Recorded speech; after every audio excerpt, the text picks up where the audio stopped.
Welcome to the football show on PLZ Soccer's YouTube channel. Here's what we've got coming up on the show today.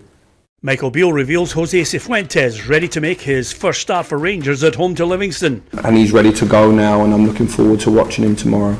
Brendan Rodgers fires a warning to Reo Hatate as the Hibs boss gets tough over standards. Lee Johnston's proud of his Hibs performance as the Easter Road side sit 90 minutes away from a tie against Aston Villa. And I was really proud today of the whole club, you know. Pep Guardiola warns Manchester City's treble was a once-in-a-lifetime achievement.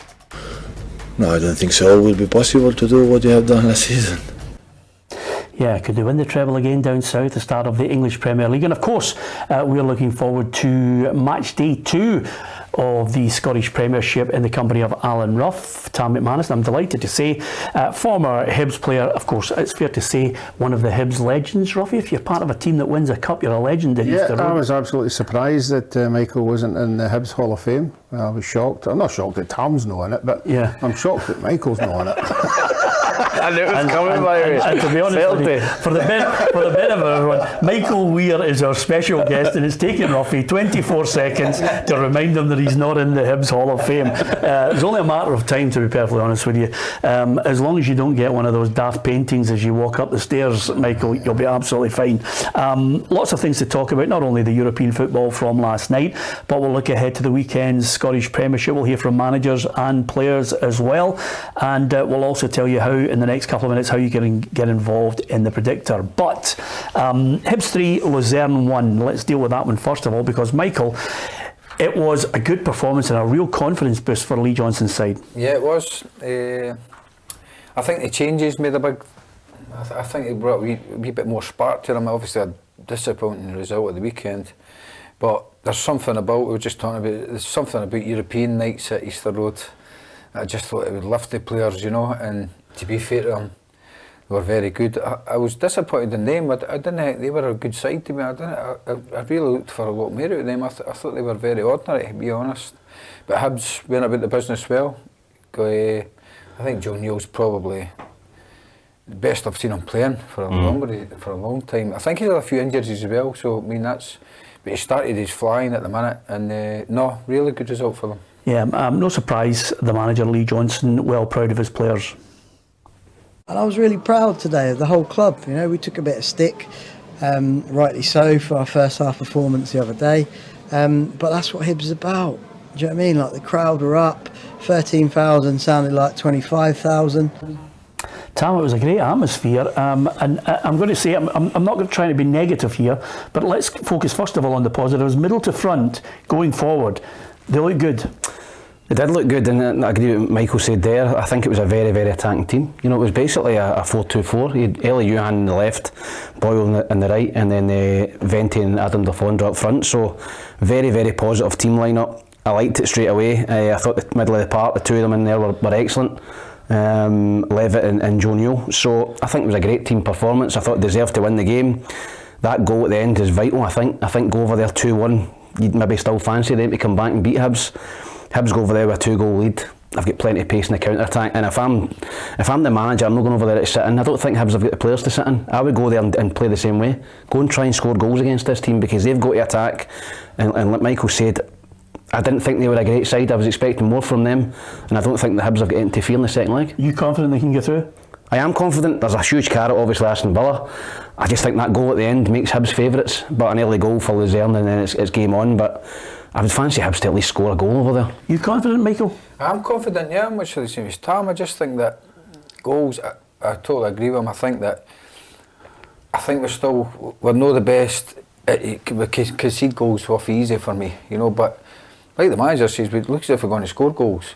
So you're going to go up, you're 2 up. I think if we go over there and defend, it'll be a long time, you know. But I think if we could go there, try and get the next goal. You get the goal, game's over, it's finished. But no, I'm confident.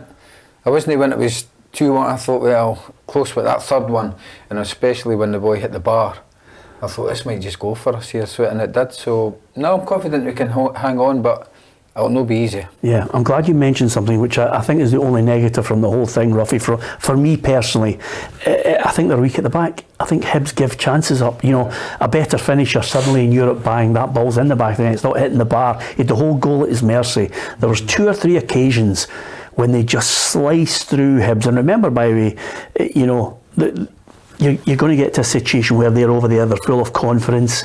Hibs are going to have to keep it tight. Do they go there and try and defend, or do they do what Tam said and go out there and have a go? No, I think we saw it last week against St Mirren that the defence is poor or weak. Other teams are getting chances. You would think that this team are going to get chances. It depends whether they're capable enough of taking them or not. But like the boys are saying, it's up to Hibs to get that killer goal, because they would have thought at 2-1, they'd be saying to themselves, well, we're in this. 3-1 depends on the next goal. So the next goal is the important one. Yeah, are you confident? Yeah, at 3-1, yeah. Okay, I'm the only one. No, I know you're desperate for me to take you to Birmingham for the tie against Aston Villa. But surely Hibs can't ruin this now. Come on, 3-1. I kid you not. Even at 3-1, I was watching the game last night and I'm thinking this team could beat Hibs over there by 2 or more. So I'm going to. I hope they make it. I'm just going to err on the side of caution and say to you this one. Well, I don't think Hibs are going to go over there and keep a clean sheet. So I think that Hibs will need to score. I think Hibs will score over there, okay. And then it's just can you keep them from going free? Just out of curiosity, do we take Ruffy with us, or is this the one that a solo for yourself to go to Birmingham? Nah, bin him. Yeah, okay. Take Michael. Better banner. So, from Hibs to Rosenborg 2, Hearts 1, we're talking about goals. I mean, it's not the same type of situation where away goals are so crucial, but they have got a good goal. Now it's back to Tynecastle. Yeah, I've got a few friends that are Hearts fans, and they said the first half Hearts were really poor. I think Rosenborg could have been 3 or 4 up. Second half, I think obviously they went into half time. The manager or managers have got in about the players, and they've come out the second half and they've got the goal. Again, I would fancy Hearts strongly at Tynecastle. I think Rosenborg are not the team they used to be. I remember them in the Champions League, and they were doing really well. I don't think they're that same team, and I think that a packed Tynecastle. And if Hearts get the next goal, then I would fancy Hearts as well. I think it's looking great for Hearts and Hibs. Yeah, well, the key issue here, though, Michael, is quite simply we can't keep going through August with Hearts, Hibs and Aberdeen out of Europe. Maybe one of them in the group stage. We need more and more of them, because Swiss football took a battering with the two results here. If Hearts can knock out Rosenborg as well, Rangers can knock out Servette. If Hibs can do the business on Luzern, that coefficient just keeps gathering pace. Yeah, definitely. I think, same as Tam said, I think European nights at Tynecastle and Easter Road, it's going to be hard for them. I think, but I have always had an argument with, and it's no excuses, I just think that if you looked at Rosenborg and that, these guys are playing, I don't know, I think they're maybe 8 games into their season, would I be right? Yeah. 8, 9, and Tam and I'll tell you, nothing beats match fitness, you know. And I just seen me clips of the Hearts game, and you could see that 2 or 3 of the Hearts players are not there yet. They're not at it in terms of fitness, And I just think it's very difficult for our teams to hit the ground running when sides are playing. They've been in 8, 9 games into the season. There is a complete difference. Anybody that's played the game will tell you match fitness is key. I just think every year we seem to struggle, and I think underprepared. I think it's a major part of it. I know it's people say it's excuses. It's just general. When you've played the game and you know that somebody's 8 games or 9 games ahead of you, it's not as easy what people think, And I just looked at the Hearts and I thought 1 or 2 of them looked a bit sluggish. I think the big lad came off. Half time. He came off with injury. I think he'd done his hamstring or something. You could just see all the way through the game. So I think. But at Tynecastle, it'll be a tough one for them. Yeah, I think they're actually halfway through their season. Well, they've got 20. They've played the Swiss sides. The Swiss sides, as Michael said, have got. Some of them have played 4 or 5 games. Norwegian 21 games. Rosenborg. So it is an advantage fitness-wise. Are we playing the right style of football, Ruffy? That's the other key issue. Yeah, I think the only thing that can beat Hearts are Hearts. I think it depends. There's going to be a lot of pressure on them that night in light of what happened last year, the disappointment and not getting into the group stages. So the players that were there last year that are still there will know what they're playing for. But Rosenborg will be sitting saying the same as we're saying with Hibs. We get a goal here. It's an uphill battle, and the fans will get right behind them when they're winning, but it's a tough ask. If they get a goal. Michael's well aware of this, because obviously we all sampled it. All 4 of us have sampled living in Edinburgh at some point. Obviously we stayed slightly longer than Tam, who was deported for various reasons that we don't go into. Incidentally, we're bound to do a competition to give away some of those Sunday mails that you've still got in your cupboard. But nevertheless, Roffy, there's a bit of banter. Hearts do well. They want Hibs not to do well, but realistic, we're looking at it and we're saying, okay, we know all about that in the west of Scotland. Rangers still trying to find their feet, trying to bounce back from the game against Kilmarnock, and it wasn't great against Servette. I think a lot of Rangers fans are looking and saying, when is this? You've got to try and click quickly because this month is huge for them.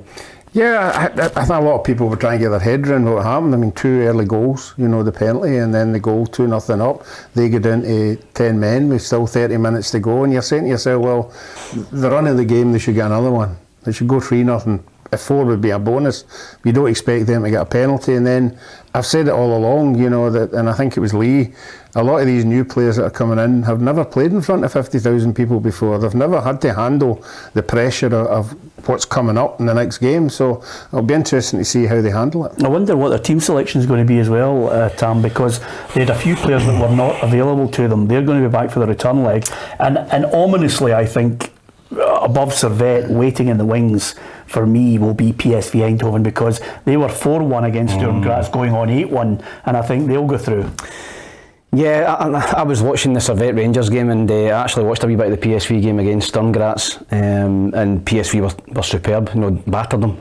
And I was looking at that game, and I didn't fancy Rangers or Servette to beat either.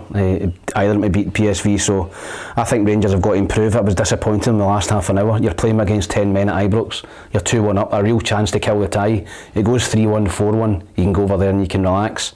2-1, they're still in it. I think a lot of the Rangers players don't look fit for me at the minute as well. They're undercooked in terms of they've been playing friendlies. So they need to get up to speed, because when you sign for Celtic and Rangers, people make instant judgments on you. It's no, oh, he's just in the door, give him a couple of months. You don't get that at Celtic and Rangers. You get a game or 2 games, and there's some knives are out for the boys, Dessers and Lammers, who both come off, who were both poor. So I think they've got to get themselves fitter, and they've got to get through this tie, because if they don't get through this tie, I think the pressure is going to really increase on Michael Beale. Yeah, I mean, I think logically, Michael Beale, although he's mentioned in the last few weeks that 6 months ago was his team, he's not taking any kind of, consideration of people trying to cut him some slack and say, okay, it's not your team. He says, no, I came in 6 months ago, it's my team. He's changed, he's made 9 signs, could be a couple others added before the window closes. He needs to be cut some slack, Michael, but the unfortunate thing about it now is if they don't get into the group stages and they go further behind Celtic in the league, they'll just be calling for his head. That's it, that's the way it is. Celtic and Rangers, the big clubs looking at expectations, massive, and nobody cares. The supporters are not caring if the player's not fit. But I think when you're trying to put 4 and 5 players into one team, as Ruffy said, at Rangers, at Glasgow Rangers, under that pressure, it's always going to be difficult, because a lot of them underestimate the pressures on these players. But not just that, I think if you've got, and when I looked at the team, I thought there was a few of them, you could see that they missed Stephen Davises of this world. Yeah. The experienced guys, been there, done it. And I looked at them and I thought, wasn't there a lot in that team? And you miss those. Yeah. And you could see 1 or 2 looking at each other. I think it'd be by Jack. I think he looks the only one that's dealt with the pressure, know what the pressure is. Yeah. These guys are coming in and they're expecting to hit the ground running. And it's not that easy, especially when you're integrating maybe 5, 6 players, which there was, and the one side at once. Very, very difficult. Yeah, it's going to be a tall order. The next stage, I think, hopefully next week Rangers get their act together on that one. Just as we move on, Ruffy, we're going to talk about the Scottish Premiership. Have you managed to get on the predictor? Yes, I have. Well, that's absolutely fantastic. I had a wee bit of help before I come in, but I am now on, and I'm looking, am I going to get my 4 points for last week that I missed added on? I'm not expecting it to get it now. Well, let's not. It's not your fault, you can't log into it. Well, I was just about to say, let's not raise your expectations. You got a Nokia 3210. Michael, we had one last year, I won it. No, there was a trophy available, but it hasn't been handed over. Yeah, as you can imagine. You're the man who've got to chase that. Yeah, the trophy will be handed over, first time in 11 years. Sometimes it's better to get the context of the whole story, Michael. The other thing I was going to say to you is the predictor is proving very, very popular. All you have to do is download, well, Well, I'll not bother telling you because I think we've got the details here. Have you got what it takes to beat the PLZ soccer team at predicting the outcome of this season's Scottish Premiership fixtures? We will have monthly prizes and a winner's trophy at the end of the season, with a very special prize going to the winner of our predictor. Download the PLZ Soccer app and select Predictor to go head to head with our pundits as they predict all the scores from the Scottish Premiership fixtures. And as the present champion, I don't have to memorise any of this promo. Download the PLZ Soccer app in Google Play and in the App Store to enter the competition. Good luck. Yeah, good luck with that. Of course, the Predictor competition proving to be very, very popular indeed. Still to go out for last year's meal, Ruffy. We'll need to get on to Hugh McDonald for that. Hugh McDonald, may I add, is still very much part of the team, and a new programme is coming this week, which I think you will enjoy. We'll give you details of that shortly. What are you going to say? There's somebody in the Predictor and their username is Ruffy's Smelly Sketchers. Yes. I don't know who it is, but somebody's put that up there, so I'm just saying he needs to change his footwear. You've got to use a bit of additional. What have you got? You've got your Skechers on, brilliant. Okay, let's talk Scottish Premiership. Here's the fixtures for the weekend over Saturday and Sunday, bearing in mind the European games that were played. Rangers take on Livingston. It's Ross County against St Johnstone. St Mirren at home to Dundee. Aberdeen Celtic. Hearts against Kilmarnock. And Motherwell against Hibs. So a couple of, 3 Sunday fixtures to look forward to over the course of this weekend. And we'll be right across that. And the English Premier League is starting as well. We'll hear from Pep Guardiola a little later on in the programme. Brendan Rodgers, Michael Beale on the way, Stuart Kettlewell. We cut across as much of the Scottish Premiership managers and players as we possibly can. And if you subscribe to our YouTube channel, then you are going to get all the breaking football news, and especially if you download the app, it's at your fingertips. So, Aberdeen Celtic, before we talk about the game, Ruffy, a wee bit of news coming out. Well, Carl Starfelt's away in a 4-year deal to Celta Vigo, and Bernabei missed a crucial meeting, and it looks as if he's been bombed out at the moment. Brendan Rodgers just ruling with a rod of iron for anybody who doesn't step up to the plate and show their commitment.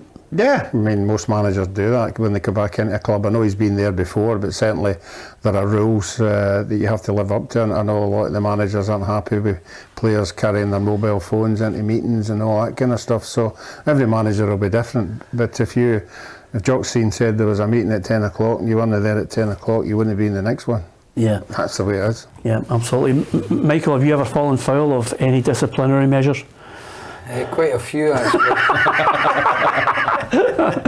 Yeah, but I think it's a changed world now. I think managers now, I think it's more down to how you manage players now than it is. Back in our day it was the iron rod. If you were there, you were told. But saying that, you've got to have a bit of pride about yourself, Yeah. And there was a few times my pride didn't work. Brilliant. Anyone that sticks out in particular? I remember when Alec Miller took over. I think it was the first day I was late. I can just remember sprinting into, trying to get into it, and he just looked at me, gave me that look, and he said, "You come and see me this afternoon, son," and he took me in the office, and he virtually just went for me. But I needed it, I look back now, I needed it, because I was, just a young lad, playing for my home club, just living it, enjoying it, living the dream, playing for my club that I supported. And he just went for me about my professionalism, things like that. But he was right. Yeah. He was right. Didn't he take it into consideration? You had 6 greyhounds to look after. Well, I didn't mention that. And pigeon. Yeah. I don't think that. I think Ruffy would have felt. You would have felt a few. Oh, I loved it, man. It was great. By the way, as a God's honest truth, Michael got lost coming to the studio, and he said to me, "Is it anywhere near the dog track?" That's only been down 20 years. The Ravenscraig's finished as well. Kano sold him the tom-tom. But the thing with Bernabei is Brendan Rodgers done the exact same thing with Lee Griffiths. Over many times he fired it across him. If you're not working hard, you're not getting there on time, you're not fit, you're going to be bombed. And I think Brendan Rodgers is a major stickler on fitness and timekeeping and all that stuff. So maybe that's the reason Hatate was out the team, because a lot of people were shocked he didn't play the first game and Turnbull was in, but maybe that's why he's not doing it in training. It's not a bad point you make, because this is what Brendan Rodgers had to say about, it's players who have to step up to the plate. There's no doubt Reo is a talented player, but there's other talented players in the squad. He knows the areas he needs to work on to play for me. He's responded well in training and will absolutely be a player we need over the season. This is a guy who easily many people consider was in the running for Player of the Year, but as Tam said, Brendan wants a specific player to put himself out there and work for the team. Maybe there's been a dip. Yeah, no, they'll be testing the players. They'll be testing. I'm sure Hatate's agent was trying to get him a club during the close season. He's one of the players we thought might be the ones that are going to move on. So he's testing the players to see how much they really want to be here. And then, as Michael said, the majority of good players will take it on board, and the manager will say once he starts playing and he's playing well, he'll say, well, that was a wee kick that he needed, I needed to get. But there'll be other players like that as well.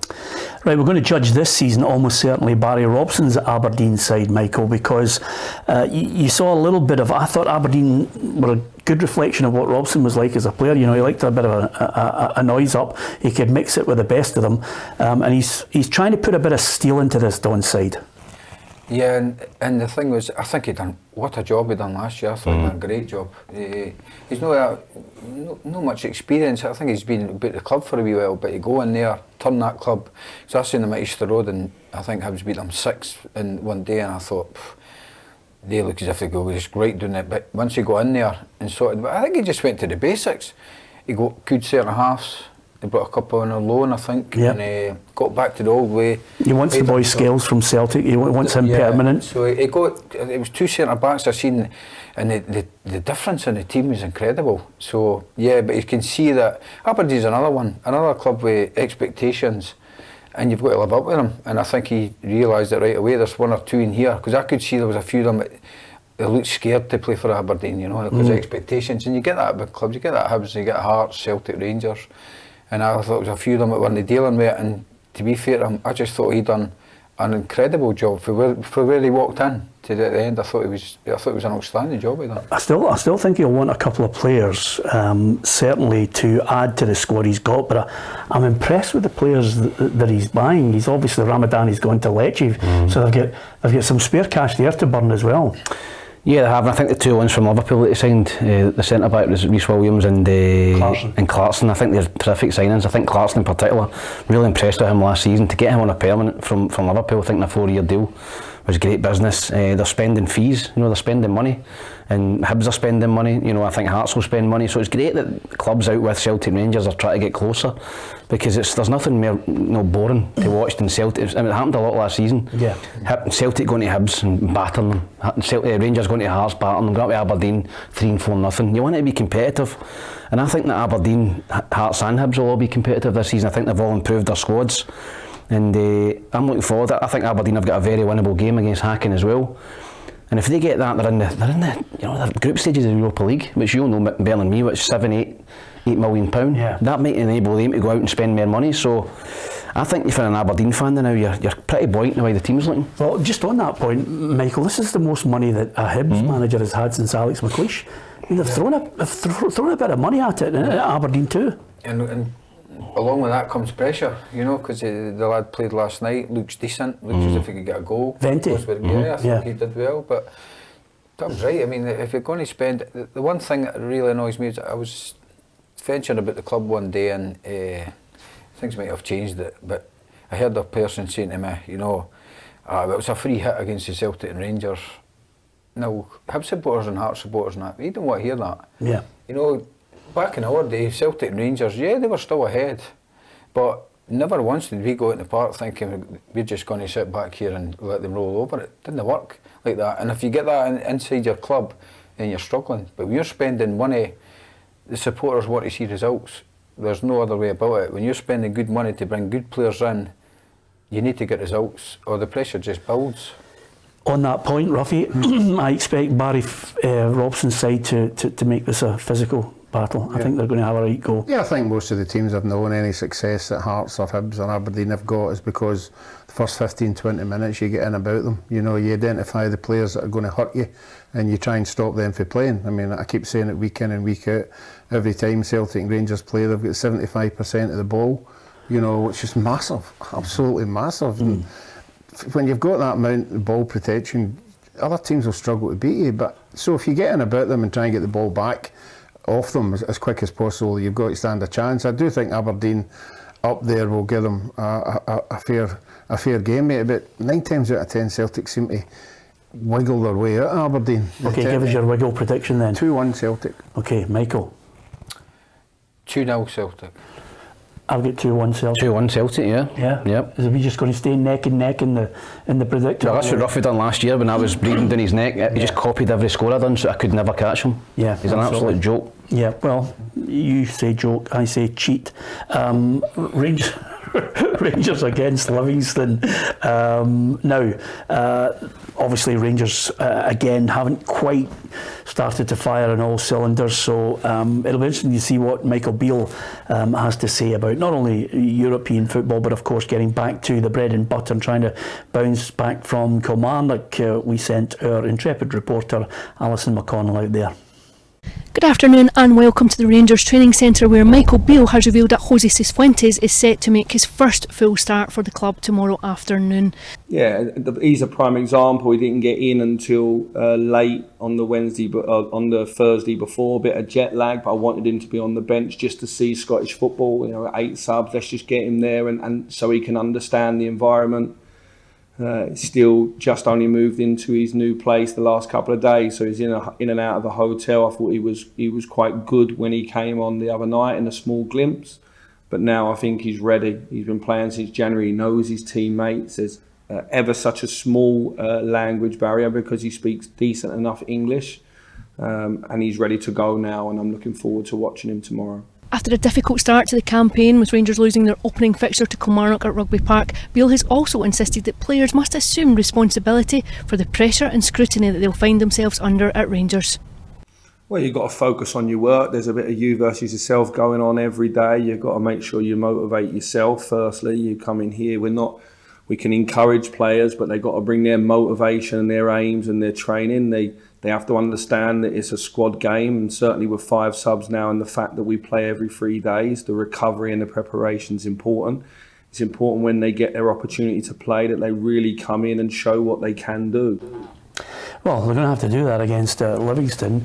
I think there was an excitement among Rangers supporters about the signings because the manager has been backed. It maybe hasn't quite materialised yet, but this is the perfect game to kind of lift the spirits before they go on the attack in Europe. It is. I think this is a big game for Rangers. I think if Dessers and Lammers and the guys have brought in Sima, I think if they can get a couple of goals, get a comfortable win, 3-4-0, score a couple of goals, and you just all of a sudden the fans are confident again. I just think you're right. I think there was such a buzz about Rangers at the start of the season. They spent a lot of money. A lot of people thought they'd upgraded their team on the evidence of the first couple of games. You wouldn't think that Rangers looked like a better team than they were last season. Yeah, which a lot of Rangers fans would have struggled to believe. After the summer and what the players have bought. So, listen, I think this is a game they can go into, and if they get an early goal, I think they'll win the game comfortably. But Livingston are stuffy. Davy Martindale, he'll sit in, they'll play a low block, and they'll try and frustrate Rangers. And the longer it goes, and as Ruffy said and Michael said, they're big jerseys to wear, Celtic Rangers. If you're no one nothing up after 20 minutes, you start to hear the moans and groans, and a lot of people can't deal with that. And it's just up to the Rangers players to deal with that. If they get the early goal, the confidence comes back. But if they don't, then I think it could be a difficult afternoon for them. Yeah, quite a lot of people send us emails, obviously try and contact us directly. It's finding it very difficult, Ruffy, to equate Tam McManus before he entered punditry and column writing and what he's on now, and it's basically because there's a kind of an intelligence about him, a great foresight and insight into the game, which comes with reading the script and actually just saying they'll play a low block. I mean, he absolutely just reads that script he just reads it word perfect. I mean, Michael has to think on his feet. He's just reading everything I've written down. I'd have said that anyway. Yeah, would you? There's people in his club right now asking me if he finished secondary school. I can't believe him. Sounds so intelligent. Anyway, David Martindale said he probably will have to play a low block.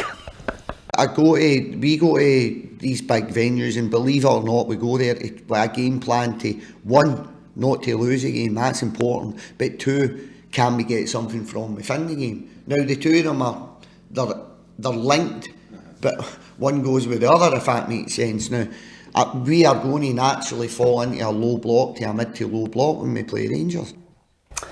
Wow, it's almost prophetic, isn't it? I mean, it's unbelievable. I can imagine the way back when we had Pat Stanton's in the dressing room. He goes, "We're going to play a low block today." And we're going, "What's that?" Another word for part of us, isn't it? Yeah, absolutely. Michael, if somebody said to you 20 years ago, don't forget transition, you'd be like, what's that? Nightclub in Edinburgh. Yeah, absolutely. Yeah, exactly. But nevertheless, David Martindale embarrassed a few managers, I think, last season because of what he achieved. Yeah, he's done. It's very, very difficult. They jobs, the work that these guys. I always think that's the making a manager. To be in at the low end and start work your way up. I think when a lot of managers go into the club with big expectations early. They've not got that grounding. I think he's got he'll have the grounding now. When he moves on, I always think he'll do well in management, because it's just the way I think. But no, he's got to remember, he's not spending the money, and he's got to work, and he's got to get the right character into the club. He's got to get the right type of player that's going to go with his way, because he knows at times they're going to have to give the ball up to your Rangers and your Celtics and work on being in good shape, but also causing a threat. No easy to do, but no, he's another one that I think as he goes on, I think he'll get better and better as a manager. Yeah, I don't think he genuinely cares about people's opinion of the style that Livingston have to play. His job is just keep them in the division. He has, he's the lowest budget in the league. Peter, he can't open up against an Aberdeen or a Hibs or a Hearts because they'll get beat.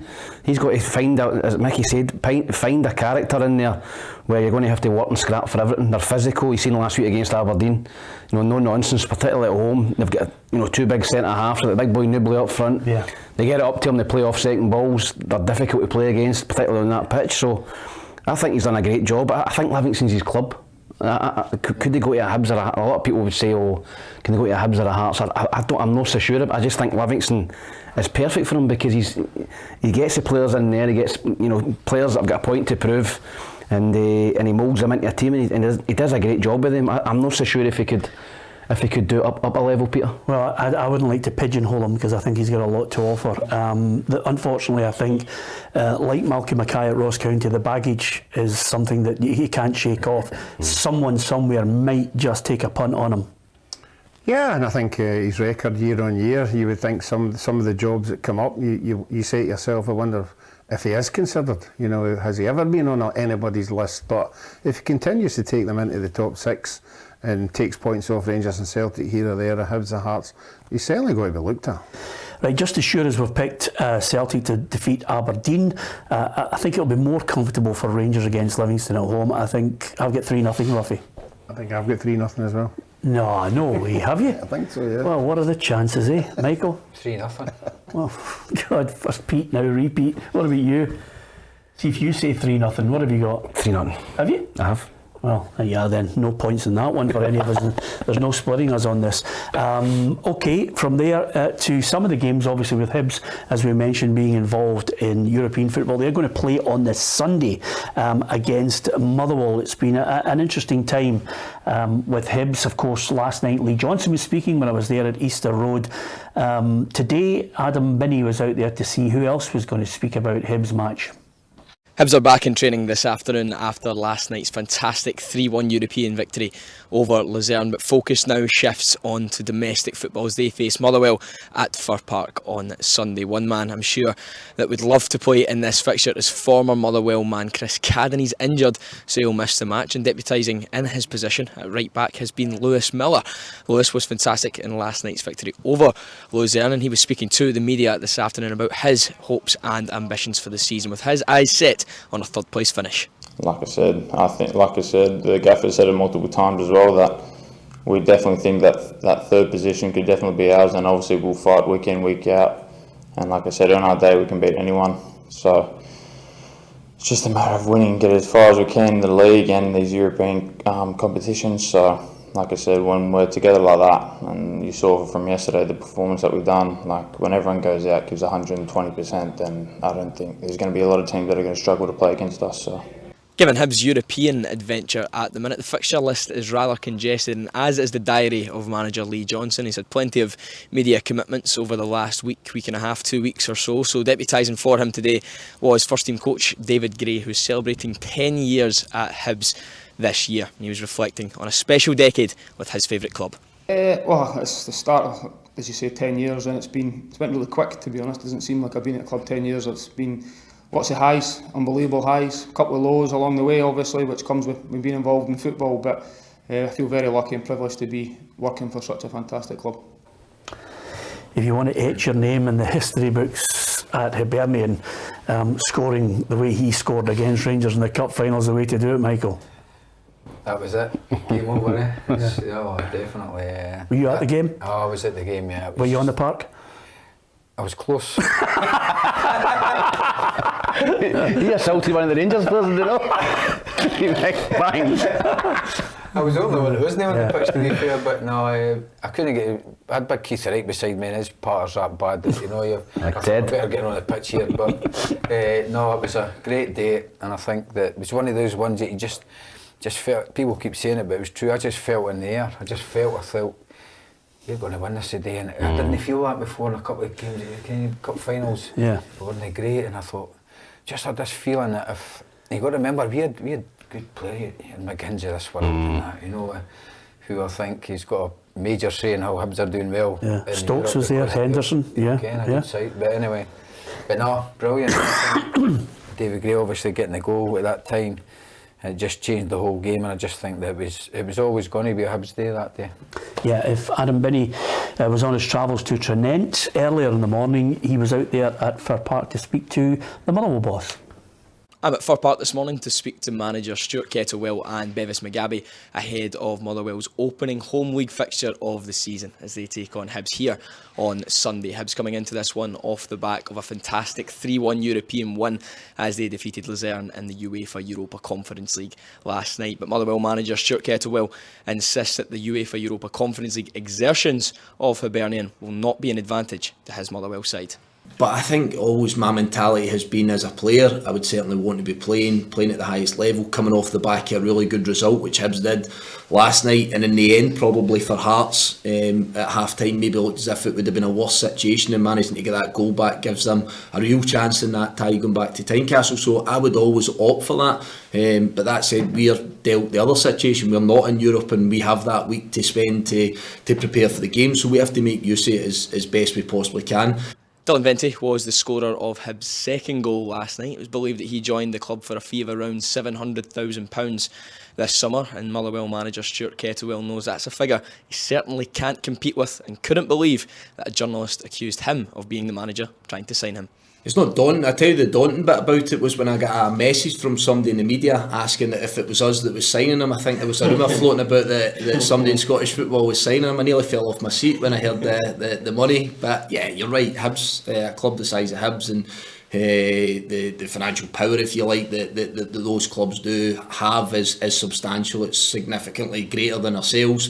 I should imagine they'll be favourites on that basis, and a lot of games are going to this season, not just potentially at the weekend.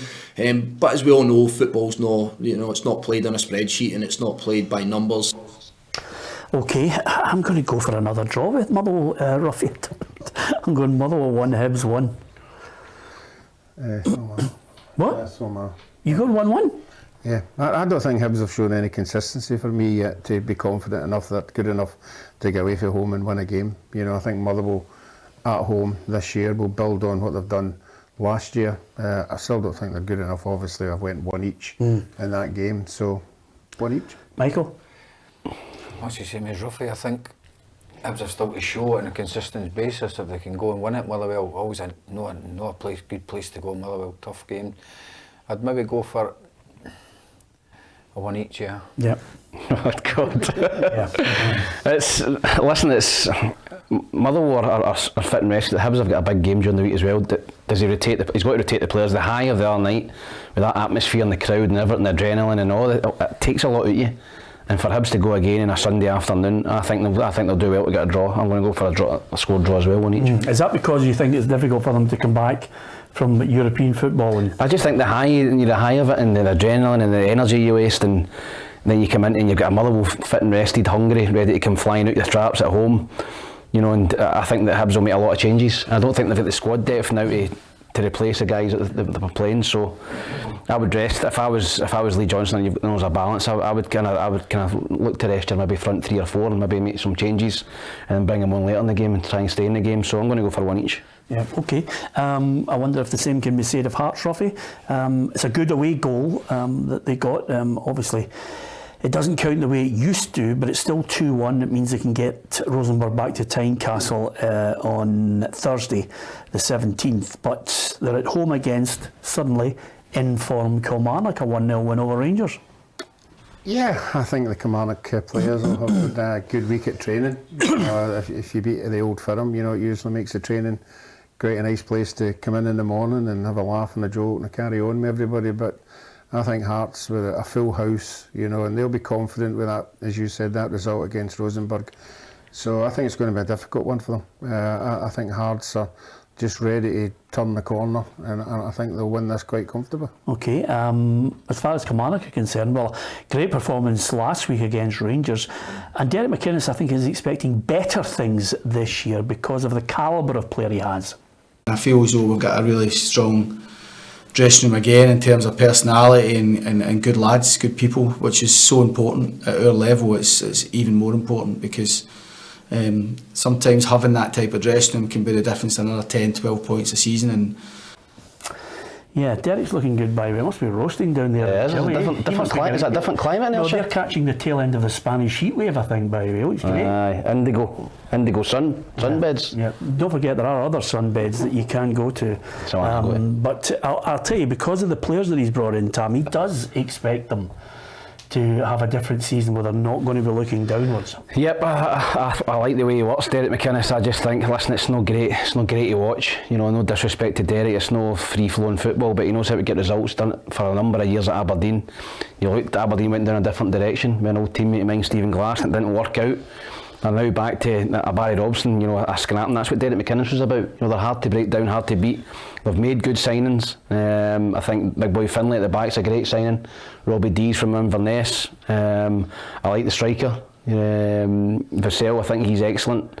Kyle McGuinness, who Michael will know well from Hibs, never got a clean run at it at Hibs, always injured. But when he played and when he was fit, he looked decent. He just never. If he keeps himself fit, he played well against Rangers last week. If he keeps himself fit, he'll be a good sign as well. So I don't see Kilmarnock in any trouble this season. I think they'll be pushing. I think the top 5 will be the top 5 in terms of the big clubs. Hearts, Hibs, Aberdeen, Celtic, Rangers. But I think a Kilmarnock or St Mirren will be sniffing about that last spot, 6th. I'm going 2-1 Hearts.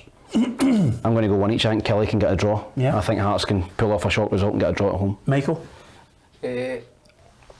I'm going to go 2-0 Hearts. Ruffy, do you think Hearts can get a shock result at home? 2-0 Hearts. 2-0 Hearts, so comfortable for you, okay.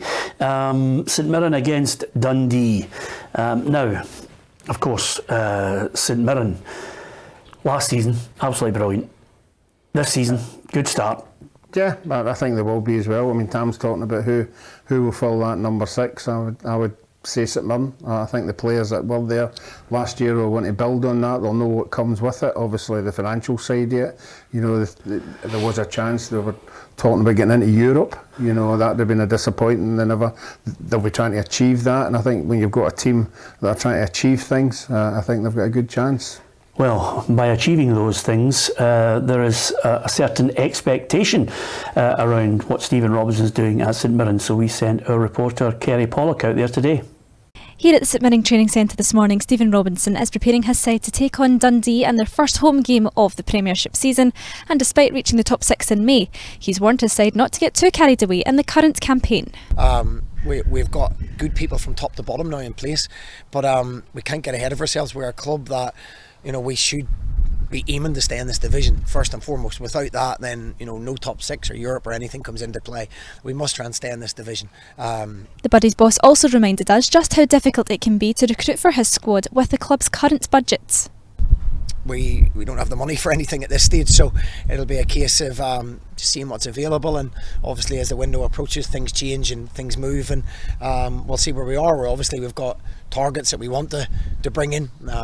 Every manager wants more. Every manager wants to get another couple of players in, because we run with a very small squad, so we're always at the danger of a couple of injuries in certain positions could leave us really short. So we know that, but unfortunately we can't wave a magic wand, and we can't we know what we need. Every manager and club knows what they need, but we've got to work within a financial structure that the club cannot get themselves in the debt that they were before, and I'm well aware of that, and I'm very happy to work within that system. It all takes place in Paisley tomorrow afternoon. Will St Mirren make it 5 wins in a row, or will Tony Docherty's Dundee side make their mark in the Premiership? Kick-off is at 3 o'clock. Well, steady enough start for Dundee in the Scottish Premiership. Yeah, it was. I think going down early at home, and a big day for the club. Getting the championship and getting the trophy. I think it was a poor start for them, but they came back strongly and they could have won the game in the second half. They hit the post and they had a couple of chances. So, obviously, ex-Dundee player. So I know it's a big club up there. It's a big support. I think they might be okay this season. We were speaking about it earlier. I think they've signed some good players. I think they've got a bit of youthfulness, a bit of legs in the middle of the park. They've got a wee bit of good experience, so I think they'll be okay this season. I don't think they'll be pushing for top 6, but I think they'll be okay. The freshness are coming up, and the excitement of being in the league, I think they'll be fine. So this is a difficult one for me to call as well, but I think St Mirren might just have enough to nick it 2-1. Yeah, okay. I'm going to go 2-0. I'm going to go 2-0 as well. I think it was a good result for Dundee at home. But I think I disagree with Tim. I think they will eventually, as the season goes on, they will be down there with one other, for the relegation bit. Okay, Michael? I'm going to go 1-0 St Mirren. Okay.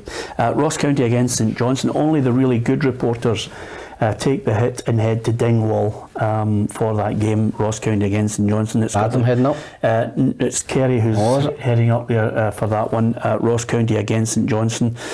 Okay, they might have lost their opening game to Celtic, probably expected, but they had chances. They started well and they scored 2 goals at Celtic Park. Really impressive performance from Ross County. I thought, listen, everybody goes on about how poor Celtic were, but I thought Ross County came out brave, got after Celtic, played 2 up front, got a ball in behind, put Celtic under pressure, a couple of corners, unlucky with the penalty kick. I think if he's too honest, he tries to stay on his feet. I think Joe Hart sticks a leg out. If he just runs into his leg, I'm not advocating cheating, but as you know, you just go down, but he tries to stay on his feet and then he falls, and I think that cost him getting the penalty kick. A lot of people fancy Ross County. St Johnstone have started stinking this season, in the League Cup, terrible.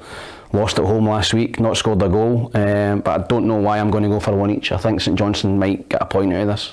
Yes, that's what we needed. Just a chink in the armour, Ruffy. Just that little modicum of stupidity, and it's reared its ugly head. I know we're going to wait to the end of the month to tip who we think's going down, but I'm going to go St Johnstone this year again. I just do not, unless something dramatic happens over the next couple of weeks with them with signings. Well, they had a right poor season last year, and then Nicky Clark come back and started scoring a couple of goals, and Stevie May chipped in with a couple, but they don't look as if they've got that strike force that's going to trouble a lot of teams. So I have to agree with you. I think they might be the other team that's down there with Dundee, as far as I'm concerned. So I've went to Ross County to win 2-0. Yep. 2-0 Ross County for me as well, yeah. I might as well go 3-0 to Ross County. I'm just going to go 3-0 to Ross County because he's just sickening me, because he's now at the point where he's just going through what I call an algorithm, which is just basically 2-0s, 2-1s, 1-0s. That's all he does. There's no fancy scores for Ruffy. There will be Ruffy. no 3s or 4s from Ruffy this season. Just remind me, who did I say won last year? Yeah, absolutely. No, no. I'll show you my 9 trophies that I won out of the 11, Michael, just before you leave. Not as good as your last game. Yeah, absolutely. Okay, so have you predicted? 1 each. 1 each. Okay, brilliant. That's fantastic, Tam. I love that. And we're going to talk about the English Premier League shortly. But of course, the one thing that we were talking about was Scottish football clubs starting to spend money, which is a good sign. Obviously, the clubs want more money in. They want to try and get that little bit of quality. We want to see Scottish players developing. But of course, when you look down south and you see some of the star players and some of the star players over Europe being cherry-picked for Saudi Arabia, and then the consternation surrounding Harry Kane possibly finalising a move to Bayern Munich, I think there's a few people miffed at how dare they even contemplate leaving the English Premier League. But Harry Kane needs to win something, Ruffy. Yeah, I think we've been saying that for the last 2 seasons. And you would like to think a player of his calibre would be saying that to himself as well. You know, why not go to a team that's got a chance, you know, whether it is a Man United or a Chelsea, or I don't know if Man City would take him because they've got Haaland. But certainly, yeah, I mean, Spurs are going absolutely nowhere. And then the people who run Spurs as well don't look as if they've got the ambition to go and win things either. So, yeah, I think he could force it. I mean, I don't know if he is forcing it behind the scenes. I don't know if he wants out or whether he's playing a cagey game. I've only got a year to go and I'll just sit and I'll go wherever I want. But you would like to think, I don't know what age he is 30. now. 29, 30. 29, Yeah. he's still got a few years left in him yet, you know. But I agree with you. If when you're winning and earning, what's not winning, when you're earning that amount of money, at the end of the day, you want something to show for it, and that's medals. Yeah, and certainly not a Premier League goal-scoring record.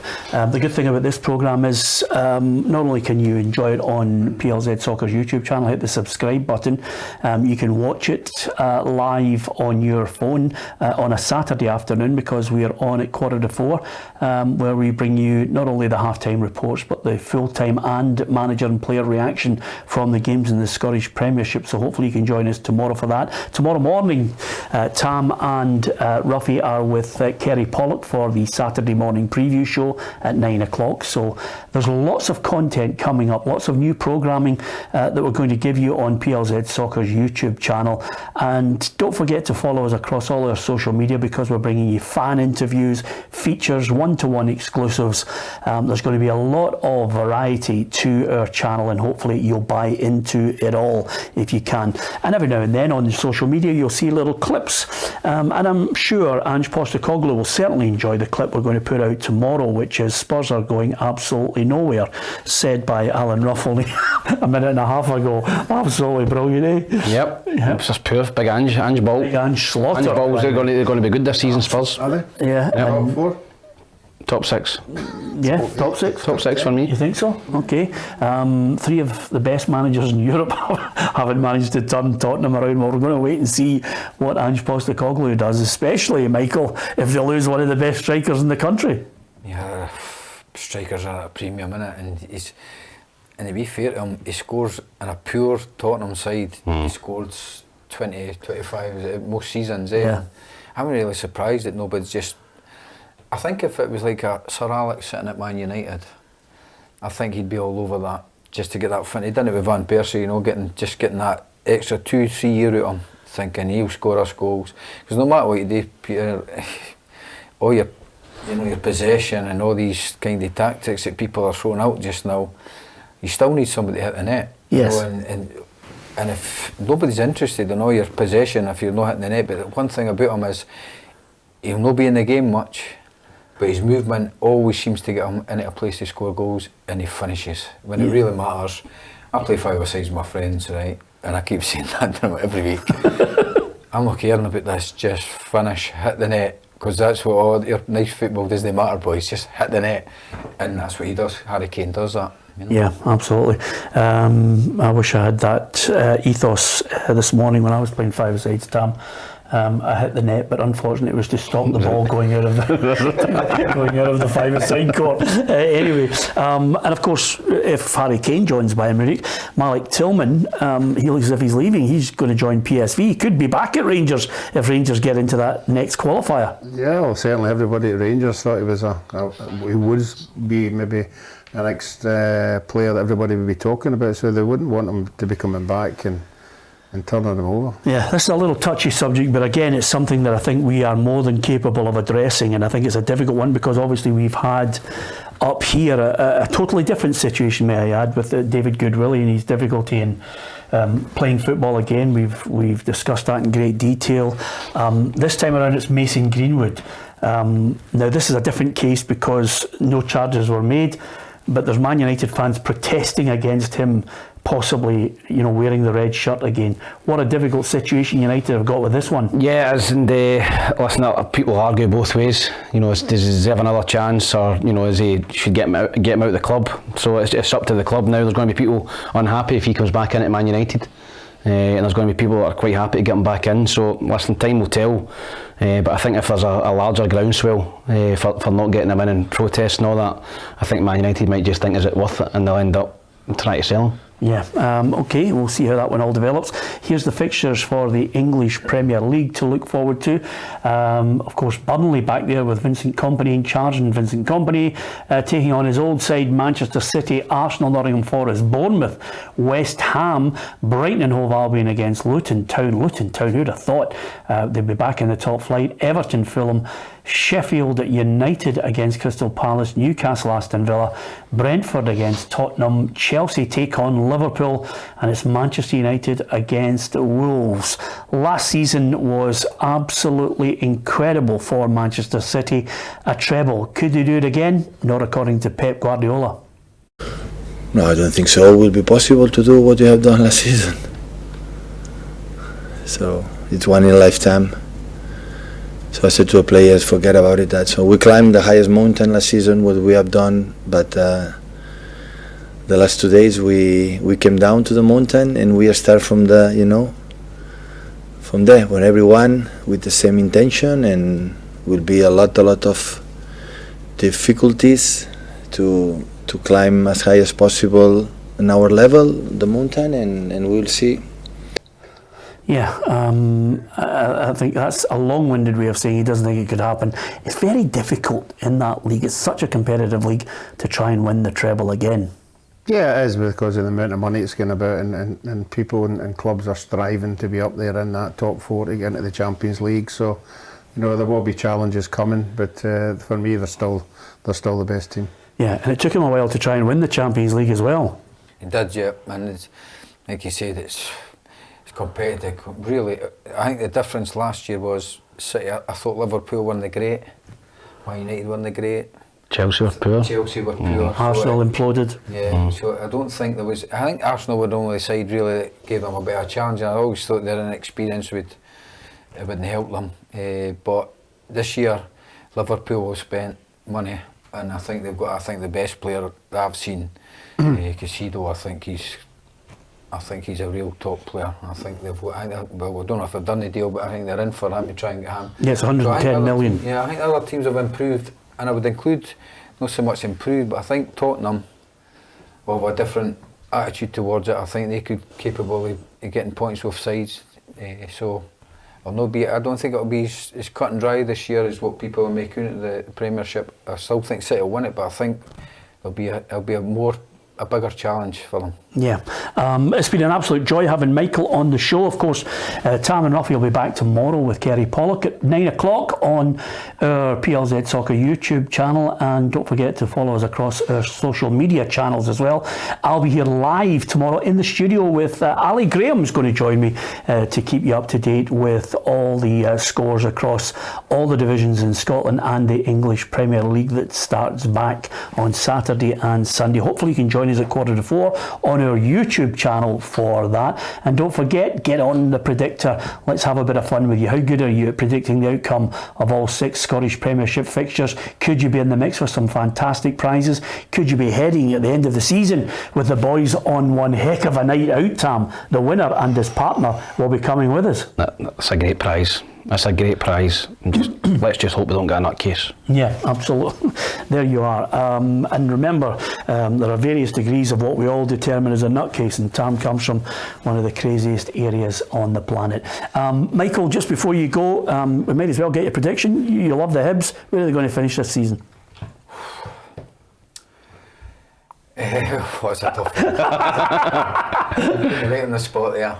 I think we'll make top 5.